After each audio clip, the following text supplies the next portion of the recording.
Friends, இந்த வீடியோவில் நம்ம சூப்பரான ஒரு தகவல் பற்றி பார்க்க போகிறோங்க. அதாவது அரசிதழில் பெயர் மாற்றம் மற்றும் பெயர் திருத்தம் செய்வது சம்மந்தமாக ஒரு மகிழ்ச்சியான அப்டேட் வந்திருக்கு. அதை பற்றின தகவல் பார்க்கலாம். அதாவது ஸ்டேஷ்னரி அண்ட் பிரிண்டிங் டிபார்ட்மெண்ட் அப்படிங்கிற ஒரு டிபார்ட்மெண்ட் இருக்குது. இந்த டிபார்ட்மெண்ட் மூலமாக தான் இன்கேஸ் உங்களுடைய பெயரில் ஏதாவது கரெக்ஷன் பண்ணணும். இப்போ பர்த் சர்டிஃபிகேட்டில் இருக்க பெயரை விட நீங்கள் வேறு ஒரு பெயர் வைக்கணும், பெயர் கரெக்ஷன் பண்ணணும், அல்லது நேமில் ஃபுல்லாகவே சேஞ்ச் பண்ணணும் அப்படின்னா நம்ம என்ன பண்ணுவோம்னா, அந்த ஃபார்ம் ஒரு அப்ளிகேஷன் ஃபார்ம் இருக்குது. ப்ரொஃபார்மா 1T அப்படிங்கிற ஒரு அப்ளிகேஷன் ஃபார்ம் இருக்குது. இந்த அப்ளிகேஷன் ஃபார்மை ஃபுல்லாக நம்ம ஃபில் பண்ணிடுவோம். இதில் நிறையா டீட்டெயில்ஸ் கொடுத்துருக்காங்க. எப்படி கெசட் மூலமாக நம்முடைய நேமை சேஞ்ச் பண்ணுறது அப்படிங்கிற வீடியோ இருக்குன்னு நம்ம சேனலில் போட்டிருக்கோம். இந்த அப்ளிகேஷன் எப்படி நம்ம ஃபில் பண்ணுறது அப்படிங்கிற வீடியோலாம் போட்டிருக்கோம். ஸோ இந்த அப்ளிகேஷன் ஃபில் பண்ணிவிட்டு ஒவ்வொரு மாவட்டத்துலேயும் பார்த்திங்கன்னா அட்ரஸ் கொடுத்துருப்பாங்க.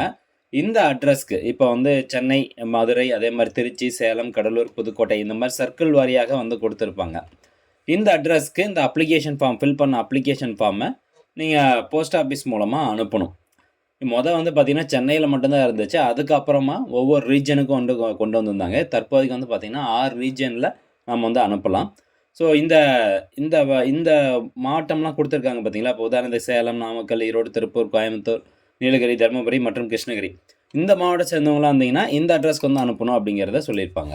ஸோ அந்த மாதிரி இந்த அப்ளிகேஷன் ஃபார்ம் 1Tயை ஃபில் பண்ணி இந்த சம்மந்தப்பட்ட ஸ்டேஷ்னரி டிபார்ட்மெண்ட்டுக்கு நீங்கள் அனுப்பிச்சிட்டிங்க அப்படின்னா அவங்க அதுக்கப்புறமா உங்களுடைய அப்ளிகேஷன் எல்லாமே செக் பண்ணி பார்த்துட்டு நியூஸ் பேப்பரில் உங்களுடைய பெயரை மாற்றம் பண்ணுறோம் அப்படிங்கிற ஒரு பப்ளிகேஷன்ஸ் கொடுத்துருவாங்க. அந்த நியூஸ் பேப்பரினுடைய காப்பி வச்சு இந்த கெசட்டினுடைய அப்ரூவல் காப்பி தானே அது. ஸோ அந்த நியூஸ் பேப்பரினுடைய காப்பி வச்சு நீங்கள் ஈஸியாக உங்களுடைய பெயரை திருத்தம் பண்ணிக்கலாம் அல்லது மாற்றம் பண்ணிக்கலாம். அதே மாதிரி பார்த்திங்கன்னா பேமெண்ட் ஆன்லைன் மூலமாக வச்சுருந்தாங்க. அப்ளிகேஷனு நம்ம நேரடியாக போஸ்ட் ஆஃபீஸ் மூலமாக தான் அனுப்ப முடியும். ஆனால் பேமெண்ட்டை பொறுத்த வரைக்கும் நீங்கள் ஆன்லைன் மூலமாக பே பண்ணிக்கலாம். அந்த சலான் நீங்கள் பிரிண்ட் அவுட் எடுத்து அனுப்பணும். ஸோ இதுதான் நடைமுறையில் இருக்குது. தற்போது இருக்கக்கூடிய நடைமுறையும் இதுதான். ஸோ இதில் தான் ஒரு மகிழ்ச்சியான அப்டேட் கொண்டு வராங்க. என்ன அப்படின்னு பாருங்கள். இங்கே பாருங்கள், அரசிதழில் பெயர் திருத்தம், பெயர் மாற்றம் வெளியிடுதலுக்கான இணையவழி சேவை. பொதுமக்களிடமிருந்து அரசிதழில் பெயர் திருத்தம், பெயர் மாற்றம் வெளியிடுதல் உள்ளிட்ட சேவைகளுக்கான விண்ணப்பங்கள், உரிய ஆவணங்கள், வெளியீட்டு கட்டணம் ஆகியவற்றுடன் இணைய வழியில் பெறப்பட்டு இணைய வழியில் சரிபார்க்கப்பட்டு உரிய அலுவலரால் ஆணை பிறப்பிக்கப்பட்டு முதன்முறையாக QR கோடு அங்கீகார வசதியுடன் அரசிதழில் வெளியிடப்படும். இதற்குரிய மென்பொருள் மின் ஆளுமை முகமை TNEGA மூலம் உருவாக்கப்படும் அப்படிங்கிற ஒரு மகிழ்ச்சியான அப்டேட் கொண்டு வந்திருக்கிறாங்க.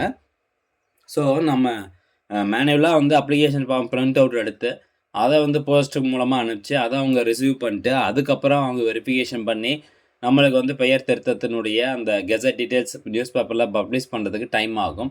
பட் இந்த மாதிரி ஆன்லைன் சேவையை கொண்டு வந்துட்டாங்க அப்படின்னா நீங்கள் இந்த ஃபார்ம்லாம் பிரிண்ட் அவுட் எடுக்க தேவையில்லை. ஆன்லைன்லேயே நீட்டாக ஃபில் பண்ணிட்டு சப்மிட் கொடுத்துட்டா போதும். சம்மந்தப்பட்ட டாக்குமெண்ட்ஸ் எல்லாமே ஸ்கேன் பண்ணி சப்மிட் கொடுத்துட்டோம்னா QR கோடு வசதியோட இந்த தடவை நியூஸ் பேப்பரில் பப்ளிஷ் பண்ண போகிறோம். அது கூடிய விரைவில் நாங்கள் அமலுக்கு கொண்டு வர போகிறோம் அப்படின்னு சொல்கிறாங்க. ஸோ இதற்கு பார்த்திங்கன்னா TNEGA மூலம் உருவாக்கப்படும். TNEGA ஆல்ரெடி ஒரு வெப்சைட் இருக்குது. ஸோ அந்த வெப்சைட் மூலமாக அவங்க உருவாக்கப்படும் அப்படின்னு சொல்லியிருக்கிறாங்க. ஸோ இது ஒரு மகிழ்ச்சியான அப்டேட். எல்லாமே ஆன்லைன் மூலமாக வந்துருச்சு அப்படின்னா நம்மளுக்கு இந்த மாதிரி தேவையில்லாம அலைச்சல்லாம் இருக்காது. பட் இப்போதைக்கு நீங்கள் கெசட் மூலமாக நேம் கரெக்ஷன் பண்ணணும் அல்லது நேம் சேஞ்ச் பண்ணணும் அப்படின்னா அது எப்படி பண்ணுறது அப்படிங்கிற டீட்டெயில்டான வீடியோ நம்ம சேனல் இருக்குது. அந்த வீடியோக்கான லிங்க் டிஸ்கிரிப்ஷனில் இருக்குது. தேவைப்படுறவங்க கிளிக் பண்ணி பார்த்துக்கலாம். ஸோ கண்டிப்பாக இந்த இன்ஃபர்மேஷன் நீங்கள் நிறைய பேர் ஷேர் பண்ணுங்கள். ஒன்ஸ் ஆன்லைன் மூலமாக அந்த ஆப்ஷன் கொண்டு வந்துட்டாங்க அப்படின்னா நம்ம சேனலில் அது எப்படி யூஸ் பண்ணுறது அப்படிங்கிற ஒரு வீடியோ நம்ம சேனலில் மேக் பண்ணுறோம். அது மட்டும் இல்லாமல் இந்த வெப்சைட்டில் போய்ட்டு இந்த அப்ளிகேஷன் ஃபார்ம் எப்படி டவுன்லோட் பண்ணுறது அப்படின்னு பார்த்தீங்கன்னா இந்த stationaryprinting.tn.gov.in அப்படிங்கிற இந்த வெப்சைட் ஓப்பன் பண்ணிக்கோங்க. ஓப்பன் ஆனதுக்கப்புறம் இந்த ஃபார்ம்ஸ் அப்படிங்கிற ஒரு ஆப்ஷன் இருக்குது பாருங்கள். இந்த ஆப்ஷன் கிளிக் பண்ணிக்கோங்க. இதில் பாருங்கள் அப்ளிகேஷன் கொடுத்துருக்காங்க. Proforma for name change in இங்கிலீஷில் வேணும் அப்ளிகேஷன் அப்படின்னா இந்த ஆப்ஷன் கிளிக் பண்ணுங்கள். தமிழில் வேணும் அப்படின்னா இந்த proforma for name change in Tamil அப்படின்னு இருக்கும். அதை ரிலீஜன் மாற்றணும் அப்படின்னா அந்த 3வது அப்ளிகேஷன் ஃபார்மை கிளிக் பண்ணுங்கள். இப்போ நீங்கள் தமிழ் அப்ளிகேஷன் ஃபார்ம் ஓப்பன் பண்ணீங்க அப்படின்னா அதில் உங்களுக்கு டீட்டெயில்டாக கொடுத்துருப்பாங்க.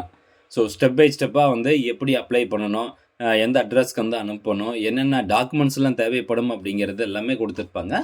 நீங்கள் படித்து பார்த்து அப்ளை பண்ணிக்கலாம். அப்படின்னா நம்ம சேனலில் இருக்க வீடியோ பார்த்துக்கோ நீங்கள் அப்ளை பண்ணலாம். ஓகே ஃப்ரெண்ட்ஸ், மீண்டும் அடுத்த ஒரு நல்ல பதிவில் சந்திக்கலாம். கண்டிப்பாக தகவல் நிறைய பேர் ஷேர் பண்ணி விடுங்க. நன்றி, வணக்கம்.